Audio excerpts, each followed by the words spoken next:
प्रभुंकर विवाह शिव विवाह एवं शीतल षष्ठी ये उत्सव पर सारा राज्य उत्सव मुखर विशेष भाव में एकाम्र क्षेत्र प्रभु लिंगराज का क्षेत्र जो आम एठी उपस्थित अच्छु शिशुपालगढ़ स्थित दुर्गेश्वर मंदिर रे शह शह संख्यार भक्त आज ये शिव विवाह को देखा आशीर्वाद नापी उपस्थित होती एवं विशेष भाव में यार जे मुख्य पृष्ठपोषक रवि बाबू अच्छा तत्वावधान प्रत्येक कार्यक्रम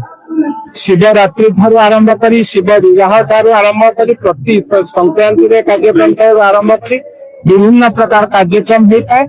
गोटे आध्यात्मिक परिवेश सृष्टि होता है। निश्चित भाव मुझे कहबी दुर्गेश्वर महादेव पाखे ये जो कार्यक्रम समस्त चर्चित होती एक आध्यात्मिक परिवेश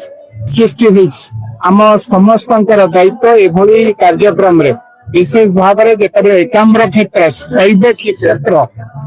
शिवंकर प्रभु महादेव प्रत्येक कार्यक्रम में आम जोगदेवा सहित ए कथा को प्रचार प्रसार करने सहित राज्य भितर खाली नुहे राज्य बाहर प्रभुंकर ये कम को प्रचार प्रसार कर समय आसी आम समस्त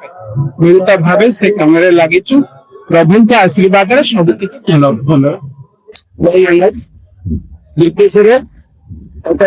भल आज शुभ विवाह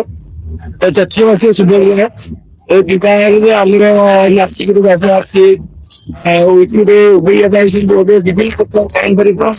मुख्य सहित भोजन तो उत्सव बहुत शांतिपूर्ण पालन कर ग्रामवासी अवदान समस्त सहयोग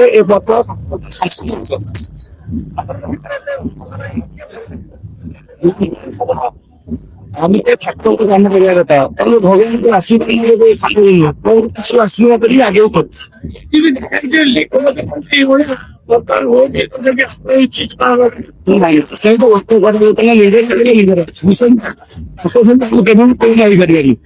ठाकुर आशीर्वाद समस्त